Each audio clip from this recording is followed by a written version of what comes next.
माझी जन्मठेप भाग 126.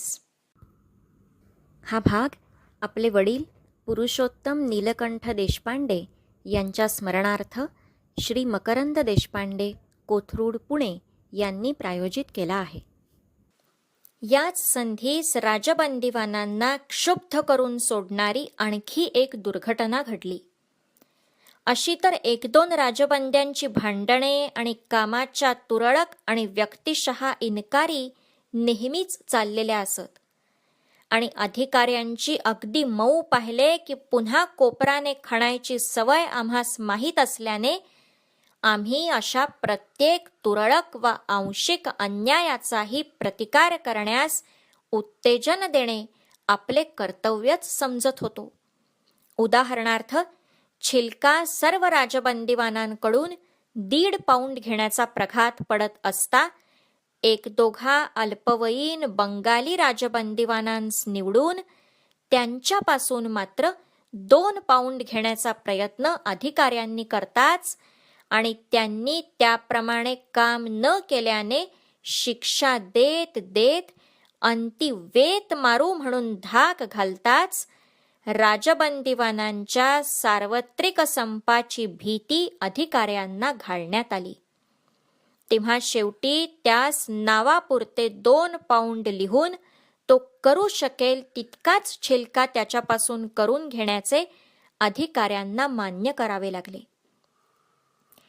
अशी भांडणे चालली म्हणजे त्या व्यक्तींना माझ्यापासून काढून शक्यतो दुसऱ्या भागात दूर ठेवण्यात येई की त्या योगे त्यांना प्रतिकार करण्याच्या कामात पाठिंबा मिळू नये. ह्या 1.5 पाऊंड छिलक्याच्या भांडणातच एका बंगाली युनिव्हर्सिटीच्या MA अभ्यास करणाऱ्या प्रामाणिक आणि बुद्धिमान राजबंद्यांसही काम इन्कार करावे लागले. त्यांना ते काम 2 पाऊंड करणे फार त्रासदायक होई, आणि अधिकाऱ्याचा हट्ट ते केलेच पाहिजे. शेवटी त्यांनी अनेक शिक्षा खाल्ल्या, अंती त्यास वेत मारण्यात आले.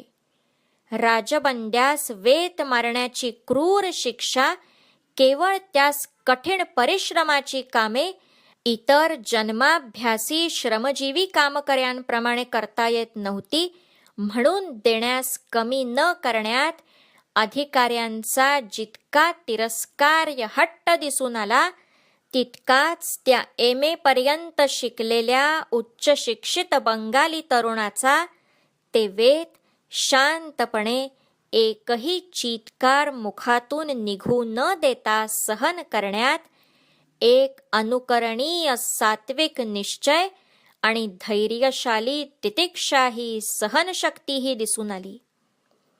या सदा चाललेल्या अशा घासाघिशीने एका व्यक्तीस जरी वेळेवर त्रास पडला तरी त्या योगे एकंदर राजबंदीवानांवर कामाचा बोजा टाकणे अधिकाऱ्यास फार जड जाई. छिलकाच 2 पाऊंड जेथे पुरेसा मिळेना तिथे कोलूचे नाव कोण काढू देणार? पंजाबचे राजबंदीवान आल्यापासून तर पोर्ट ब्लेअरच्या कारागारातील खालच्या अधिकाऱ्याचे शिवराळ शौर्यही राजबंदीवानांपुढे फिके पडले. कारण त्या राजबंदीवानांमध्ये शेतकरी, हस्ताश्रमी, सुताराधिक व्यवसायी असे गावागावातील लोक असल्याने त्या शिवराळ तंडेलादिकांच्या पितामहांनी ऐकल्या नसतील अशा वेचक शिव्या त्यास पुष्कळ येत होत्या, आणि आमच्याप्रमाणे त्या वेळेवरही न उच्चारण्या इतकी त्यांची जीभ असमयज्ञही नव्हती. म्हणून त्यास कोणी तंडेल अरे म्हणताच त्याच भाषेत ते कारे म्हणून ठणकावून देत. आईस आईच नव्हे तर आजी आणि बापास त्याचा आजा अशा प्रमाणाने त्या शिवराळ तंडेलादिकांच्या पूर्वजांचा उद्धार राजबंदीवानांकडून होऊ लागला. त्यामुळे आम्हास ज्या विद्येचा उपयोग स्वभावपरत्वे स्वतः करता येत नसे, तिचा प्रयोग आमचे सहकष्टभोगी करण्यास कचरत नाहीत, हे पाहून आम्हास बरेच वाटे. त्यामुळे जी बोथट करता आली नाहीत ती त्या अधम आणि भाडोत्री गुंडांची शिवराळ शस्त्रे त्याच शिवराळ हलकटपणावर घासून बोथट झाली.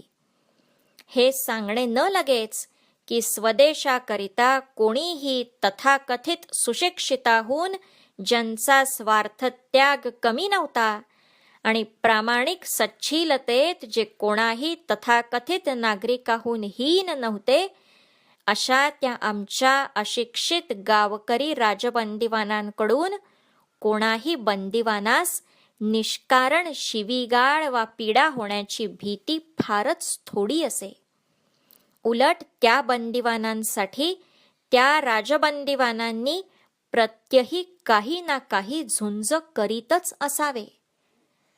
अशा तुरळक आणि वैयक्तिक झुंजी जरी चालत आणि त्यांचा राजबंदिवानांचे प्रतिकार सामर्थ्य जिवंत ठेवण्यास आणि अधिक त्रास देण्याची अधिकाऱ्यांची प्रवृत्ती मारण्यास उपयोग होतो असे जरी आम्हास वाटे, तरी एकंदरीत आम्ही तेव्हा कोणत्याही कारणाने शक्यतो सार्वत्रिक संपापर्यंत गोष्ट जावी अशी इच्छा करीत नव्हतो. कारण मागे अंदमानातील प्रचार या प्रकरणात आम्ही वर्णिलेल्या आमच्या योजनेनुरूप आमचे ते नवागत राजबंदिवान बंधू निरनिराळ्या प्रकारचे बौद्धिक शिक्षण घेत होते आणि संपा दिलेल्या ज्ञानाचा अमेरिकेसारख्या दूर खंडात प्रत्यक्ष निवसून उपार्जिलेल्या व्यवहार चतुरतेचा आणि देशभक्ती, लोकसेवा इत्यादी उदात्त भावनांचा त्या बंदिवानांच्या वसाहतीत सारखा प्रचार करीत होते. त्यांच्या प्रगल्भ शिक्षणाचे आणि त्यांच्या करवी चाललेल्या बंदिवानातील शेकडो लोकांमधील प्रचाराचे महत्त्व मला अनावश्यक आणि केवळ घासाघाशी पुरत्याच केलेल्या संपांहून पुष्कळ अधिक आणि चिरस्थायी वाटे. परंतु माझी इच्छा असताही वर उल्लेखिलेल्या दुर्घटनेमुळे आणि पुढे निर्देशिलेल्या हिंदुस्थानातील राजकीय परिस्थितीमुळे असा एखादा मोठा संप करणे हे राजबंदिवानांचे कर्तव्य आहे असे मला वाटू लागले आणि माझ्या मताच्या मंडळींसह आम्ही तो घडवून आणण्यासाठी निर्धाराने झटू लागलो. लेखक स्वातंत्र्यवीर सावरकर. वाचन गीता चारुचंद्र उपासनी. सावरकर वाङ्मयाधिकार श्री सात्यकी अशोक सावरकर.